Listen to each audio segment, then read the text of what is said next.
Bon début de soirée, mesdames, messieurs. Bienvenue à votre bulletin aujourd'hui en Abitibi-Témiscamingue. On vous en parlait déjà hier. Eh bien, on fait ce soir le point sur les coupures au cégep de l'Abitibi-Témiscamingue.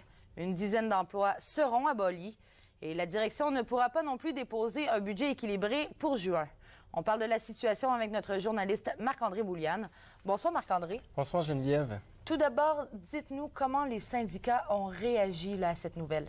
Eh bien, les syndicats ont réagi d'une manière plutôt mitigée à ce budget. Mais tout d'abord, voici le directeur général du cégep de l'Abitibi-Témiscamingue au sujet de ce budget.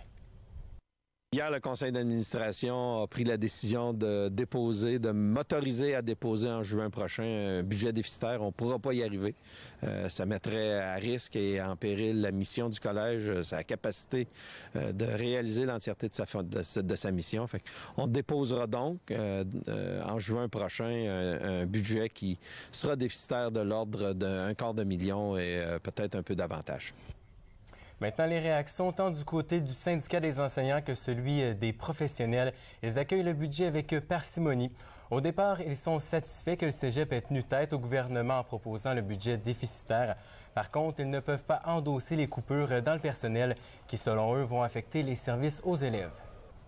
Contente, non. Je suis contente que notre administration se soit positionnée, que je suis contente que le CA dise c'est impossible de faire ces choses-là. Le budget, les coupures, qui peut être content de ça?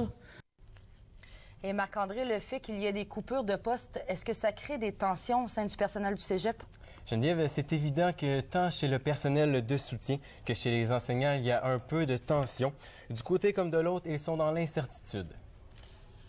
C'est évident qu'il y a une certaine tension parce que si on coupe le poste d'un employé, ben c'est les autres qui restent, peut-être qui ont un sentiment de soulagement. Ouf, j'ai pas été coupé, mais ça va prendre quelque temps, puis ils vont voir tout le travail que leurs confrères ou leurs consoeurs faisaient arriver dans leur plage horaire.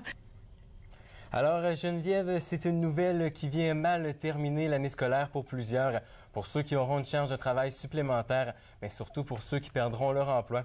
Et la réaction du gouvernement, elle, ne devrait pas tarder à se faire entendre. Merci pour les détails, Marc-André. Merci, Geneviève.